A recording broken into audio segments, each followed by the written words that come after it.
Everybody tells us to think positive. There's value in thinking positive, but as it relates to our odds of success, there's value in thinking negative. There's Yeah, value I in agree. figuring out what could go wrong and Hmm. trying to prevent it. Identifying the areas where you have any advantage is going to be a big part of choosing goals that are more likely to succeed. And when we accomplish goals, again, our odds become better at other things. Every goal that you're pursuing has two hidden numbers attached to it. There's a probability of success and a probability of failure. When we find goals where we have a good chance of success, do everything we can to optimize our odds and ultimately get the outcome we're looking for, we then often find that some of those goals that looked out of reach before are all of a sudden possible because we're working with new advantages. We've given ourselves some of the advantages that other people are born with. We are irrational creatures. We're emotional beings. So we can't always be on point when it comes to our calculations because our emotions take over. That can get in the way of us really seeing the forest for the trees. Your intuition, those gut feelings, are very powerful. The important thing is to train your gut to give it a context for making these decisions where what you're thinking about in the shower, what you're thinking about even while you're asleep, what your unconscious mind is ruminating on is the context of this specific goal. What has to go right? What could go wrong? How you can optimize your odds of success.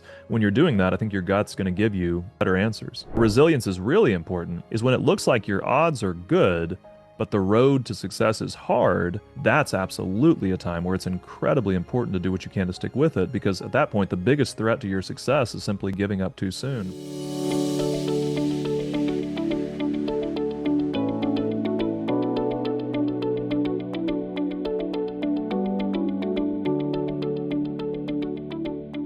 Hello, everyone. Welcome to the Dreamcatcher podcast, a place where your dreams can find a voice. I'm your host, Celine Chenoy.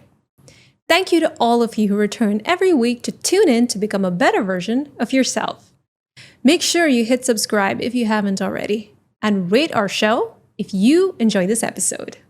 Chasing a big goal and wondering how to tilt the odds in your favor? Today's guest, Kyle Austin Young, will show you how to shift probability so you win more often.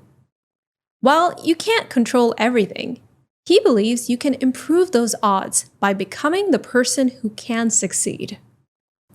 Kyle Austin Young is an award-winning strategy consultant and a writer for Harvard Business Review, Forbes, and Psychology Today. His new book, Success is a Numbers Game, Achieve Bigger Goals by Chasing the Odds, breaks down a clear system he calls probability hacking. This work has given him the opportunity to develop and refine a powerful system for accomplishing big, meaningful goals that focuses on understanding and changing your odds for success. Kyle says that every goal carries two quiet numbers: the chance you succeeded and the chance you fail. Stay with us to hear practical tactics, story-driven lessons, and memorable examples that will leave you with simple steps you can use to win the game of life. Hi, Kyle. Welcome to the show. How are you doing today? I'm doing very well. Thank you for having me. Well, it's wonderful to have you on. So, I've been searching for someone who could explain everything about probability and who could teach us about how to tilt the odds in our favor, because this topic has grabbed my attention for a very long time. In fact, I've written a couple of articles about it.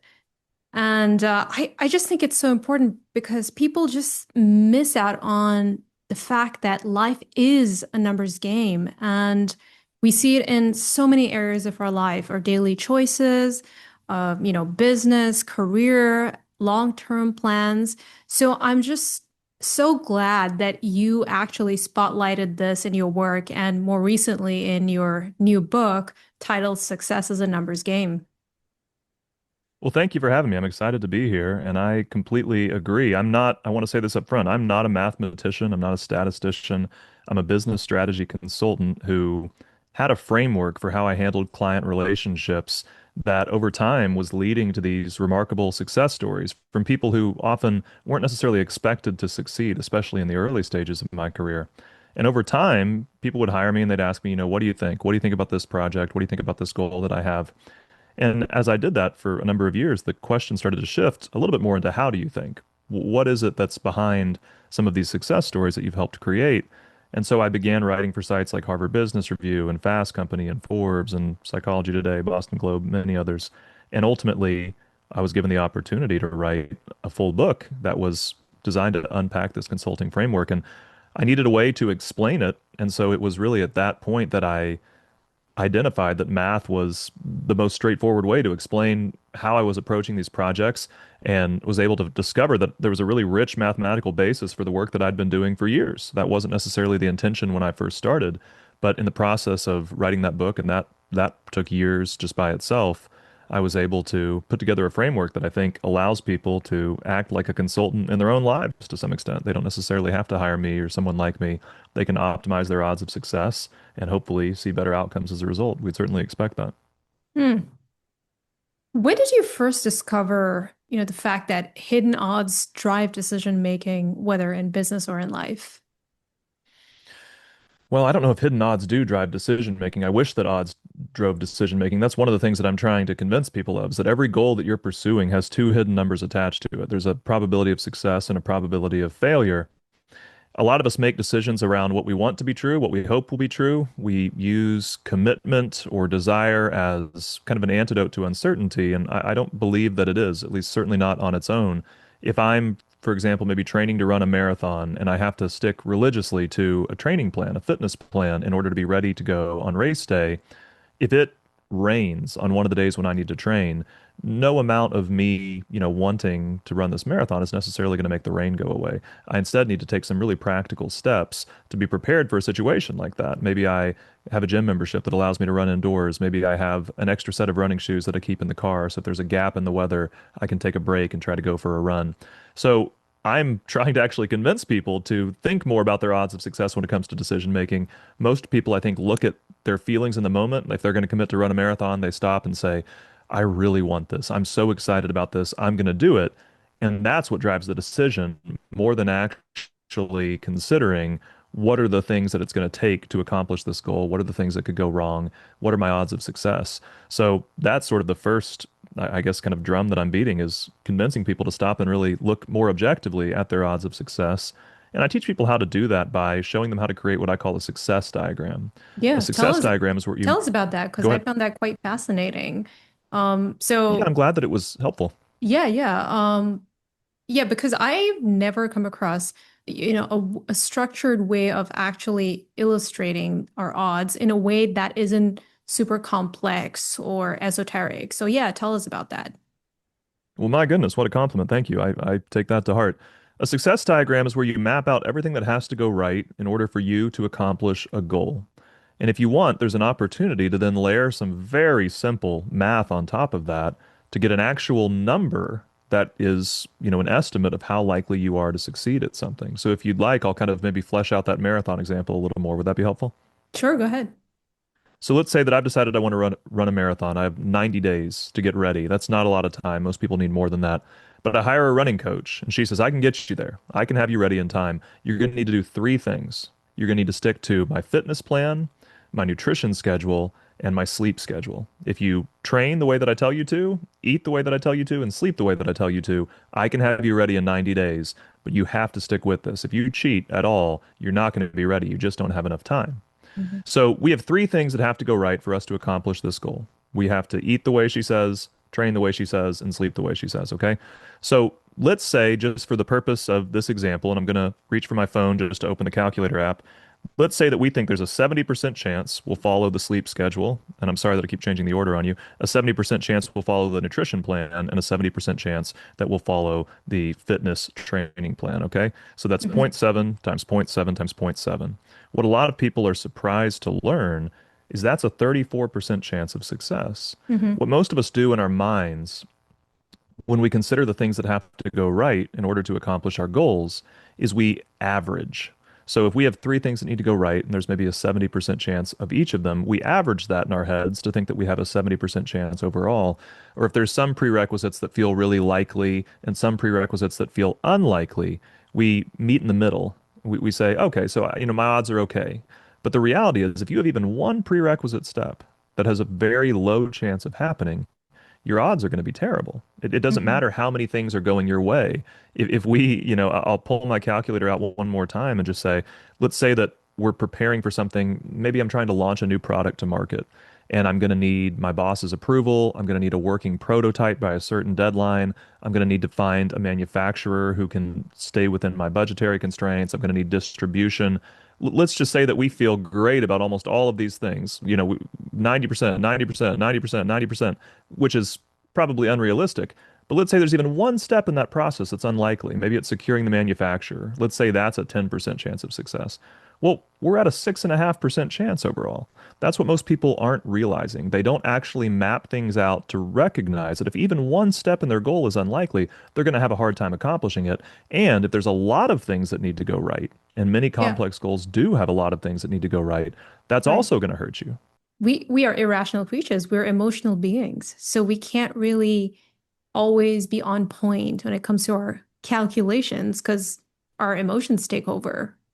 And I love that question. that can get in the way of us really seeing the forest for the trees. Absolutely. I love that question because I think one of the biggest reasons why most people have been unwilling to consider their odds of success is I think they've always thought their odds were unchangeable. If Mm. if I do the math and find out, in the case of that marathon example, I need to do these three things, I have a 34% chance of success. Well, now it feels like I can't accomplish this goal that's important to me.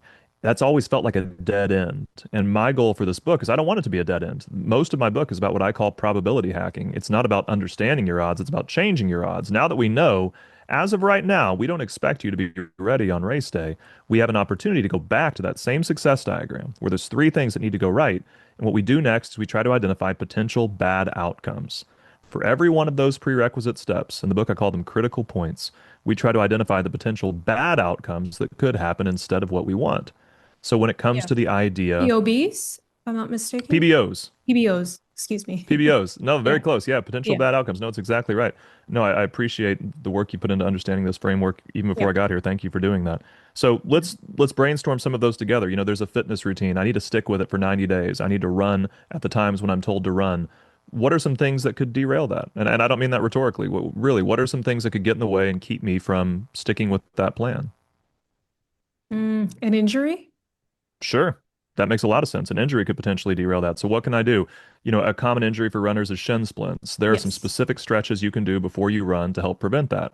So that would be an opportunity to reduce the risk of shin splints derailing my training routine. And I want to call this out again one more time that notice that no matter how much I want to run a marathon, that's just not going to prevent shin splints. It's not, in and of itself a solution for the idea that an injury might happen.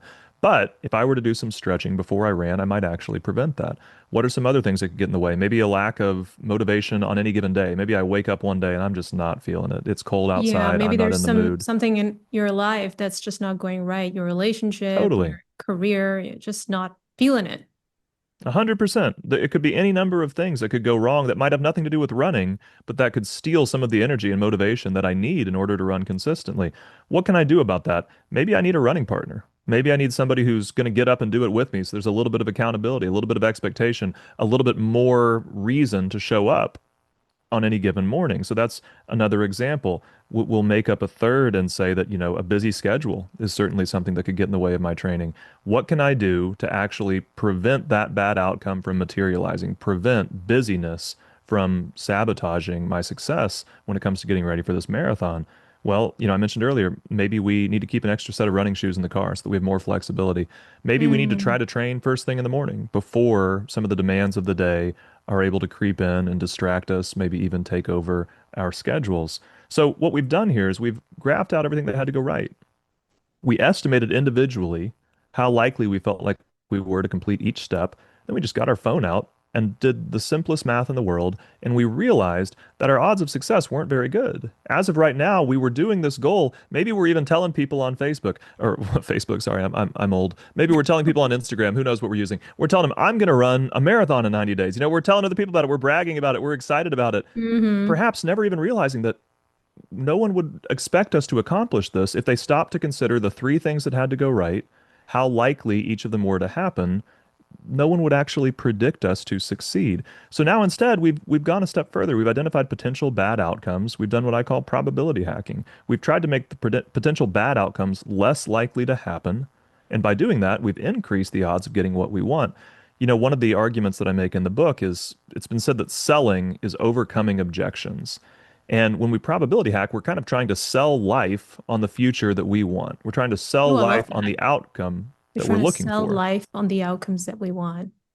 That's Yeah, brilliant. life has, some objections to this. We say we want to run a marathon. Life says, "Yeah, but I Yeah. want it to rain today." Okay, well, I've got Because to you're I've got going to against the current, right? You're just like trying You to are get going that against the current. headwind and yeah. Oh, 100%. Trying to accomplish any goal is almost always going against the current. Any big Right. meaningful goal. Running a marathon is a disruptive thing to your body, to your life, to your schedule, to your routine, potentially to your Absolutely. relationships. There are Yep. so many reasons that might not succeed if we're not being intentional about what are these potential bad outcomes, how can I minimize the odds of them happening? If we're not trying to sell life on this future by taking away the objections. Well, I want it to rain today. Great. That's not a problem for me. Well, I don't want you to wake up with a lot of motivation today. That's fine. I have a running partner who's going to check in and make sure this happens. Well, Mm. I foresee an injury in your future. Okay, I'm going to do some stretches to do everything I can to prevent that. We have an opportunity to put ourselves in a better position. So I'm going to reach for my phone one more time. This is probably the last time I'll do it. But let's say that after going through this process, after identifying what has to go right, identifying what could go wrong, and doing everything we can to systematically de-risk our goals.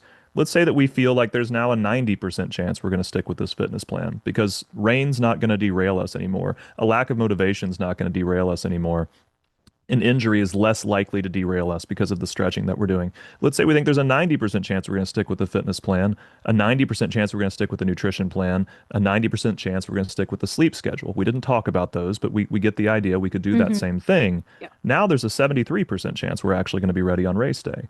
So what we just did is first we discovered that our odds of success at this goal weren't as high as we thought they were. And this is the Right. same system that some of the leading forecasters in the world use to predict major world events is they break them down into smaller predictions. And when they do that, when they stop to consider everything that has to go right for an outcome to play out as expected, a lot of times they find that they were overconfident. We think, oh, it's certainly going to go like this. I'm totally going to be ready to run that marathon. Okay, well, have you considered that if you don't sleep the way that you need to, you're probably not going to be ready? Oh, I hadn't thought about that. How likely do you think you are to actually sleep the way that you're supposed to? Ooh, gosh, I don't know. All of a sudden, now that we've Yeah. realized that, we found out that our odds weren't as good as we thought. But we didn't stop there.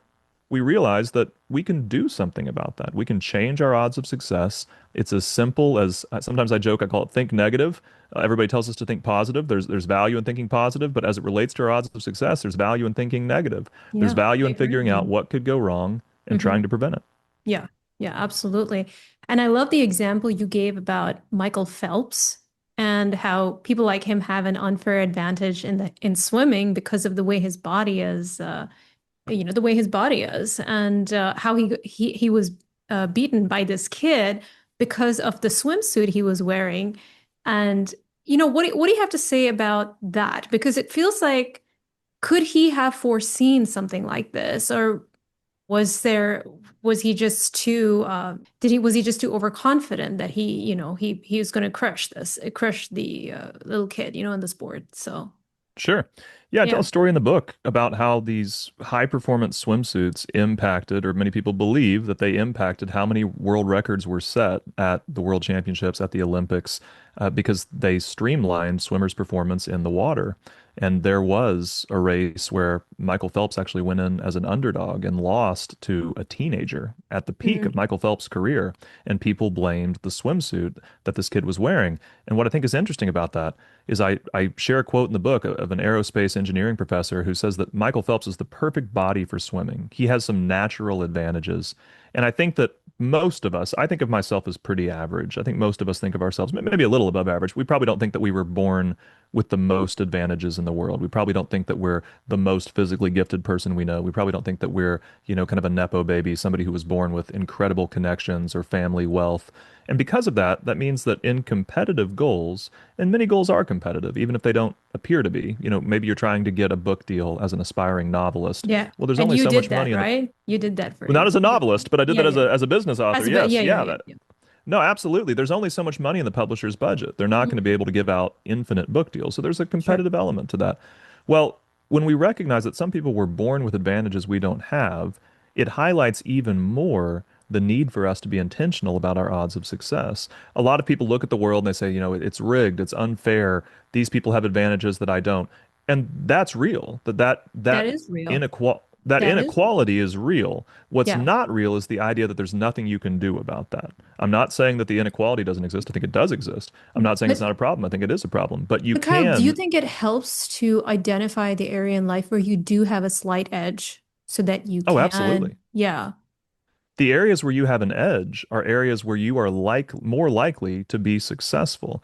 And one of the things that I encourage people to do is certainly in the early stages of their career, try to identify goals where we expect you to succeed.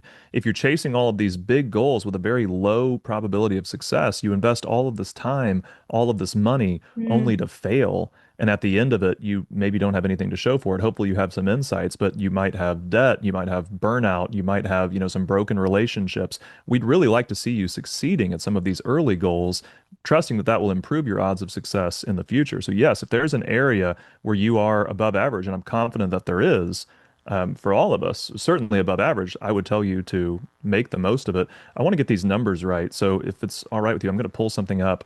I want to okay. talk about professional basketball players. There's a Sure, go really ahead. interesting bit of research that was done on this. So here's what's pretty remarkable. This is in the United States of America. If you are, so we have the National Basketball Association, the NBA, and what these researchers found is that if you're, this was published in the New York Times, if you're shorter than 6 feet tall, and the average adult male in the United States is 5'9", if you're shorter than 6 feet tall, your probability of playing in the NBA is 1 in 1.2 million. Those are terrible odds. 1 in Okay. 1.2 million is the Yeah. number of people under 6 feet tall who will make it into the NBA. What they then find is if you're between 6 feet tall and 6'3", your odds go from 1 in 1.2 million to 1 in 100,000. Mm, Now that's still unlikely, but that is over 10 times better than what we saw when you were just a few inches shorter. If you're 6'4" to 6'7", your odds go from 1 in 100,000 to 1 in 8,000. If you're 6'8" to 6'11", they go from 1 in 8,000 to 1 in 200. And what's absolutely remarkable is if you are 7 feet tall or more, your odds of playing in the NBA, according to this research, are 1 in 7. For every 7 people who are over 7 feet tall, one of them is in the National Basketball Association in the United States.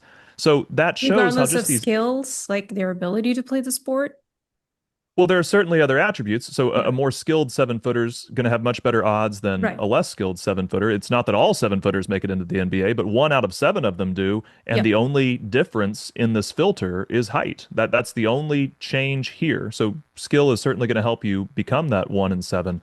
But what's so Hmm. remarkable about this is as we see just these incremental changes in a person's attributes, when they just get Hmm. a little bit taller, a little bit taller, a little bit taller, their odds go over time from 1 in 1.2 million to 1 in 7. So, yes, absolutely. Identifying the areas where you have any advantage is going to be a big part of choosing goals that are more likely to succeed. And when we accomplish goals, again, our odds become better at other things. You mentioned that I was able to get a book deal.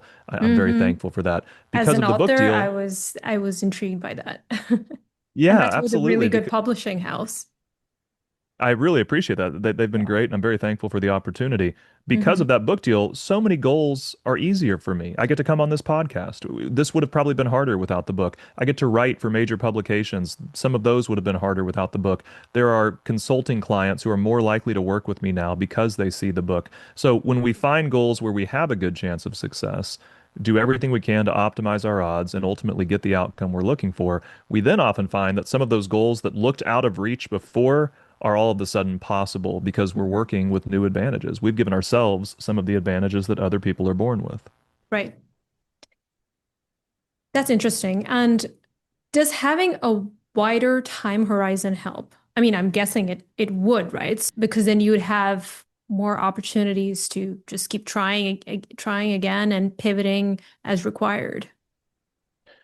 There's certainly a lot of truth in the idea that multiple attempts are one way to achieve more success in life.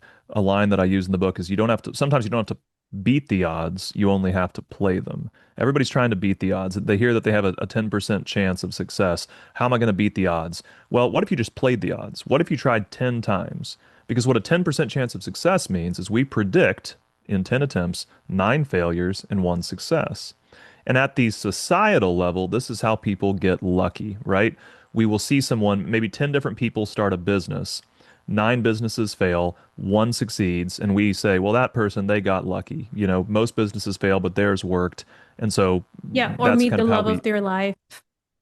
Sure, yeah, that'd be another goal that might be a challenging thing to do. When it comes specifically to this idea of multiple attempts, like you were saying, does a longer timeline increase your odds of success? Hmm. In the idea of like 9 out of 10 businesses fail, but one succeeds. If 10 different people each start one business, then we have one success and 9 failures. That's kind of how a society is playing the odds. Yeah. But we have an opportunity to do that as an individual. There are absolutely entrepreneurs, I talk about a few in the book, who have started more than 10 businesses on their own, and they experienced both the predicted failures and the predicted success. They were acting kind of like their own miniature society. So Hmm. multiple attempts is a really important part of that.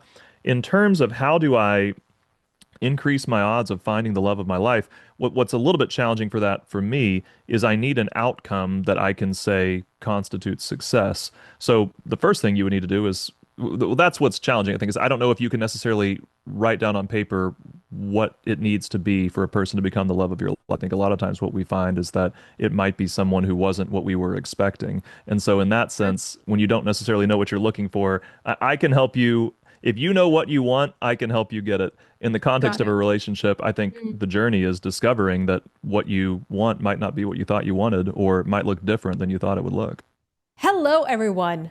I'm excited to announce the upcoming launch of my new book titled The Nomadic Soul, a seeker's guide to finding a sense of self and belonging in the modern world, which highlights a profound yet often unexplored part of your identity that holds the key to everything from answering your biggest questions to finding deeper meaning and joy in everyday life.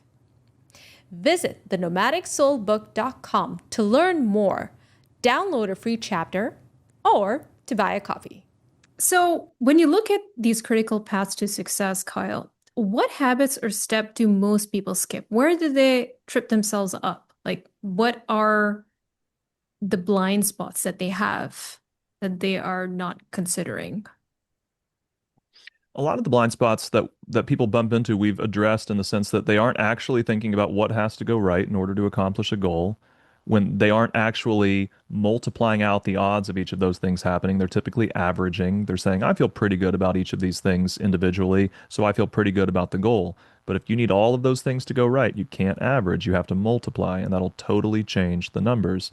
And many times it will take it from a predicted success to a predicted failure. So those are some blind spots. Most people aren't stopping to consider potential bad outcomes. Most people aren't stopping to try to think of how can I thwart these bad outcomes? How can I make them less likely to happen? One more blind spot that I think a lot of people get themselves in trouble with is their decision making. When you don't have a success diagram, you often make decisions without needed context. When you have a success diagram of here's what needs to go right in order for me to accomplish my goal, here's what could go wrong, decisions become a lot simpler.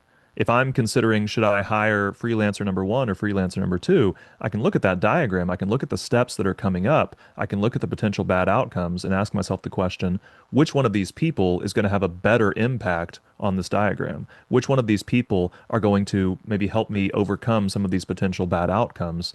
Now I'm not thinking arbitrarily of just which one do I like more, which isn't really related to my goal necessarily, or which one of these people do I have more in common with. When we're talking about, maybe a graphic design freelancer, you don't necessarily need them to become your closest friend. You need them to help you accomplish this goal. So having a success diagram creates a context for our decisions that makes sure that every choice that we make is putting us in a stronger position. Without that, a lot of times we're one bad decision away from failing at a goal. Yeah, and I imagine that it keep you really focused on the KPIs and what really matters. It certainly can. Absolutely. Yeah. And what about intuition? Because that also can play a positive or a negative role in decision making. What are your thoughts on that? Yeah, absolutely. Give me an example. Unpack that for me. So, for example, let's just go with what you just mentioned. You're hiring a freelance designer. Sure. You might feel drawn to one over the other, and you may not be able to pinpoint why exactly. You just like that person and you just feel like they'd be a good addition to your team. Is that something that we can incorporate into our decisions? Yeah, Or yeah. absolutely. I think a lot of times our gut is telling us things that our unconscious mind hasn't shared with our conscious mind. So a lot of times our when people say go with your gut, it's because part of your brain has sort of figured out the answer. It just hasn't figured out how to articulate it in a way where you can then say, okay, this is why this is a good idea. But we kind of know deep down, I think this is a good idea. I think that's a big part of it. I think that's a big part of setting our intentions or manifesting goals is when we draw our focus to a specific outcome that we want in life, we start to notice things that we weren't noticing otherwise. We're bombarded with so much input every day, and we don't necessarily notice, until we call out the goal of I'm trying to maybe start this business. I'm going to need a really good graphic designer for this to work. Well, all of a sudden, we start to pay more attention in a conversation when somebody mentions that one of their friends is a graphic designer, or when somebody mentions that they just went through a hiring process for a graphic designer. We're able to lean into that a little bit more. So, your intuition, those gut feelings, are very powerful.